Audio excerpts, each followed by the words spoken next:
নমস্কার। যুক্তি তর্ক সঙ্গে অর্কয়ে আপনাদের স্বাগত। আপনাদের সঙ্গে আমি অর্কপ্রভ সরকার। পুলিশের কীর্তি দেখেছেন? এক ওসি কলকাতার একটি থানা, ভীষণ রকম বোধহয় অনুপ্রাণিত, পাটুলি থানার ওসি, তীর্থঙ্কর নাম ভদ্রলোকের। তিনি ফেসবুকে পোস্ট করেছেন সিপিএম কে কটাক্ষ করে, কমরেড একটা কথা বলে রাখি, তোরা শূন্য ছিলিস, শূন্যই থাকবি যতই রাত জাগিস। কলকাতা পুলিশের একজন সিনিয়র লেভেলের আধিকারিক, ওসি পাটুলি থানা, তিনি যদি তার ব্যক্তিগত হ্যান্ডেল থেকে এই ধরনের রাজনৈতিক পোস্ট করেন, তাহলে তার নিজের রাজনৈতিক পরিচয়টা প্রকাশ্যে এসে যায়, কার্যত বেআব্রু হয়ে যায়। তিনি যে দলদাস একজন, সেটা আর চেপে রাখা যায় না। তিনি যে বামপন্থীদের ঘৃণা করেন, অপছন্দ করেন, সেটা তার ফেসবুক পোস্ট থেকে পরিষ্কার। দেখুন, আমি তো আর বামপন্থী নই। আমি মনে করি 34 বছরের বামেরা এ রাজ্যটাকে কার্যত গোল্লায় পাঠিয়েছিল। বুদ্ধবাবু শেষ দিকে চেষ্টা করেছিলেন, কিন্তু পারেননি। তার চেষ্টা নিয়ে আমার কোনো রকম প্রশ্ন নেই, এবং তার মতো সৎ রাজনীতিকও বিরল, এবং বামফ্রন্টের বহু নেতা আছেন সৎ, ওটা নিয়ে সন্দেহ নেই। কিন্তু প্রশ্ন হচ্ছে নীতির। বামফ্রন্ট সরকারের নীতিতে পশ্চিমবঙ্গ অনেক ক্ষেত্রে পিছিয়ে পড়েছে। এটা নিয়ে ডিবেট হতে হবে, এটা আমার মত, আপনারা নাও মানতে পারেন, সেটা আলাদা।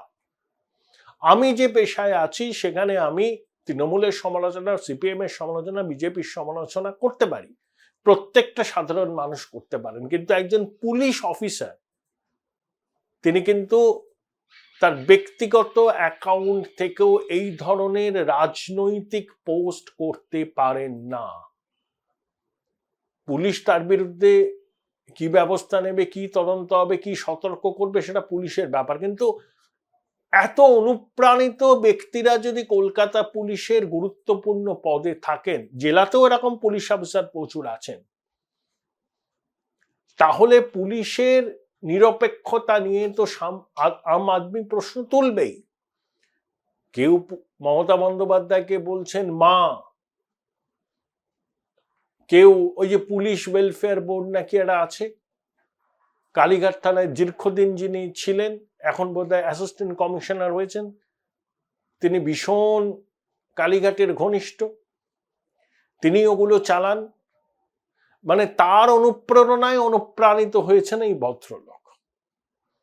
আপনার রাজনৈতিক একটা বিশ্বাস থাকতেই পারে, সেটাকে আপনি সমাজ মাধ্যমে নিজের অ্যাকাউন্টে পোস্ট করে দিলেন।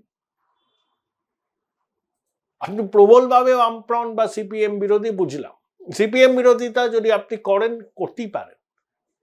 আমিও তো ব্যক্তিগতভাবে বামফ্রন্টের নীতি আদর্শের কট্টর সমালোচক। কিন্তু একজন দায়িত্বশীল অফিসার হয়ে আপনি কিভাবে এটা করলেন?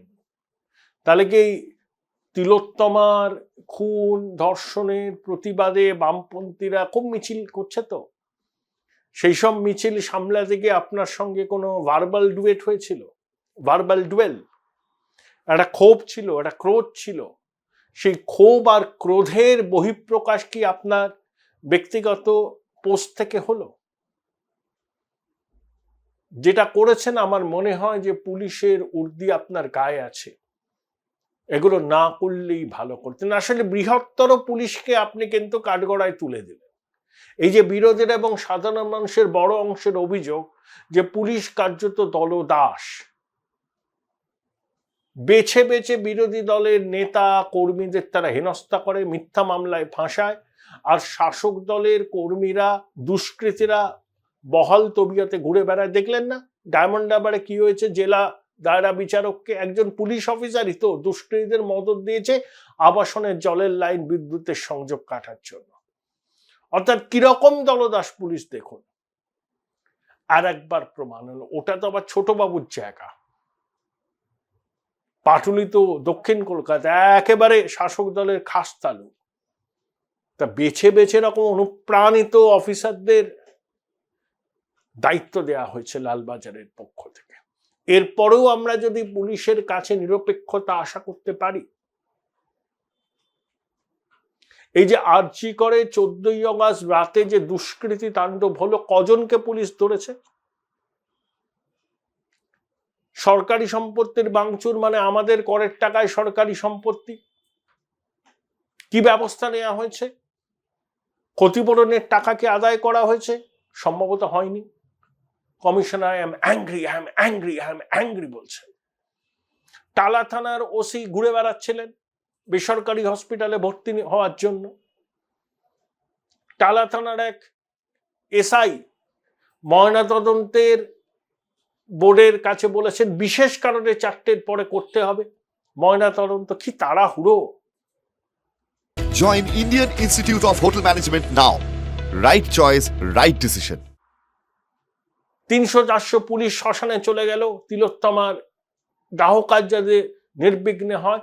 যেই তিলোত্তমার নশ্বর দেহ চুল্লিতে ঢুকে গেল, পুলিশ ফাঁকা হয়ে গেল। অর্থাৎ কি তারা, যত তাড়াতাড়ি সম্ভব দাহ কাজ সম্পাদন করতে হবে। বোঝে যাচ্ছে পুলিশের খেলা।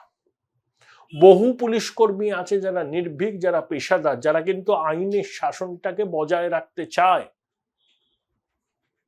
তাদের কাছে এই ঘটনাগুলো বিড়ম্বনা।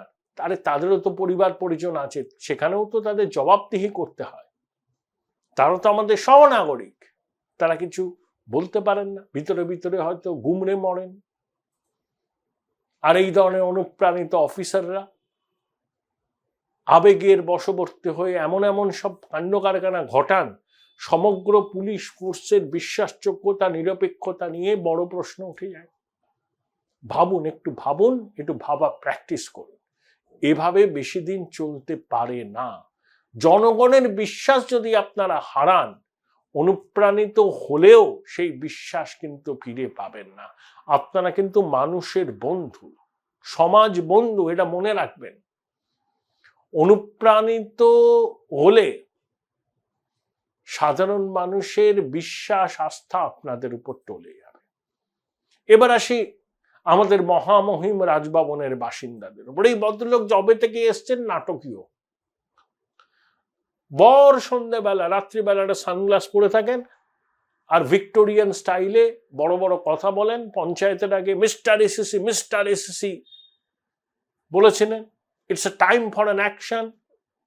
রাজভবনে পিস রুম করলেন, ভাঙর অঞ্চলে ঘুরলেন, বললেন এবার আমি কিছু করব। মধ্যরাতে নাকি চিঠি পাঠালেন, তারপরে বললেন সেই লেটার ইতিহাস হয়ে গেছে। আরজি করে গণনার পর উপরাষ্ট্রপতি জগদীপ ধনকর, স্বরাষ্ট্রমন্ত্রী অমিত শাহ, রাষ্ট্রপতি দ্রৌপদী মুর্মুর সঙ্গে দেখা করলেন, দিল্লি ফিরলেন, আবার অপরাজিতা বিল পাঠিয়ে দিলেন রাষ্ট্রপতির কাছে।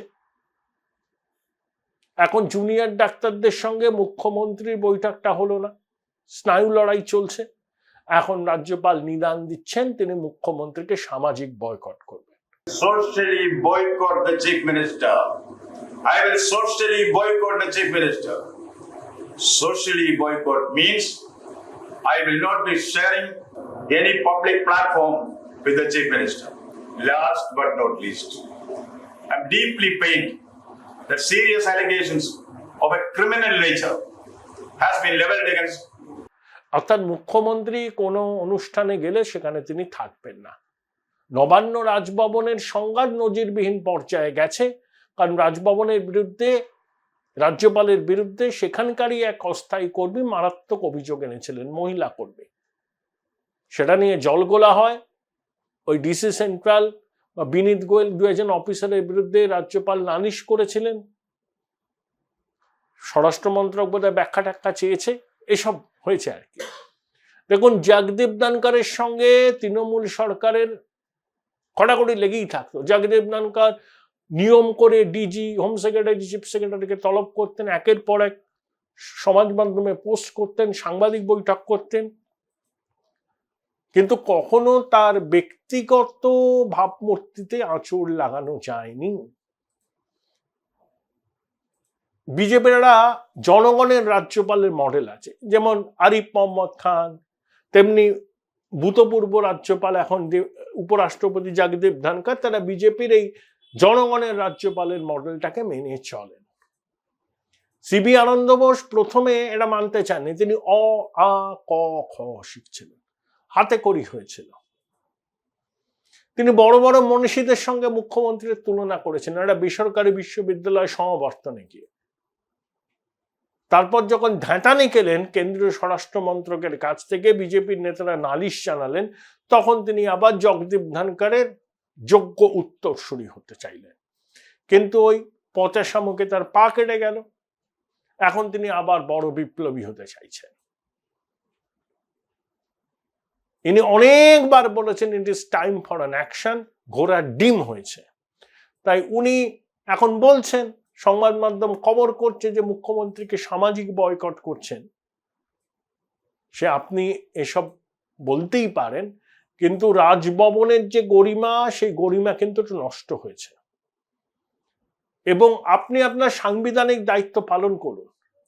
সংবাদ মাধ্যমের সঙ্গে সামনে বিবৃতি দিয়ে বড় বড় কথা বলে কিছু হবে না। যদি সত্যি কিছু কাজের কাজ করতে চান, তাহলে সেই কাজের কাজটা করার জন্য যদি কোনো সুপারিশ লাগে, সেই সুপারিশটা পাঠান এবং সিরিয়াসলি বলুন স্বরাষ্ট্র মন্ত্রককে, রাষ্ট্রপতিকে, না এবার আর লিপ সার্ভিস নয়, it's time for an action. তখনই বুঝবো যে আপনার কথা এবং কাজের মধ্যে মিল আছে। না হলে পুরোটাই হবে আজকে শূন্য কমবের ঝংকার, বৃথা আস্ফালন, একটু নাটক করার চেষ্টা, সংবাদ মাধ্যমের অ্যাটেনশন করানোর চেষ্টা, এবং একটা বার্তা দেয়া যে আমি আন্দোলনরত চিকিৎসকদের পাশে আছি।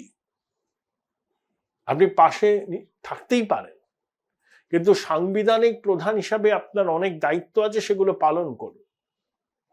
কারণ অতীতের অভিজ্ঞতা বলছে আপনি যা যা কথা বলেছেন একটাও কাজে তার প্রতিফলন হয়নি, কোনো অ্যাকশন হয়নি। Time for an action, time for an action বললেও আপনার কথায় কোনো ব্যবস্থা কোথাও হয়নি। অতএব এসব বড় বড় কথা না বলে আপনি আপনার সাংবিধানিক দায়িত্ব পালন করুন, রাজভবনের গরিমা অক্ষুণ্ণ রাখুন, তাহলেই যথেষ্ট। আর সত্যি যদি আপনার কিছু করার ইচ্ছা থাকে, তার জন্য ঢক্কা নিনাদ করার কোনো প্রয়োজন নেই, নীরবে নিভৃতে কাজ করতে পারেন। অযথা সংবাদ মাধ্যমের নজর কাড়বার চেষ্টা করবেন না।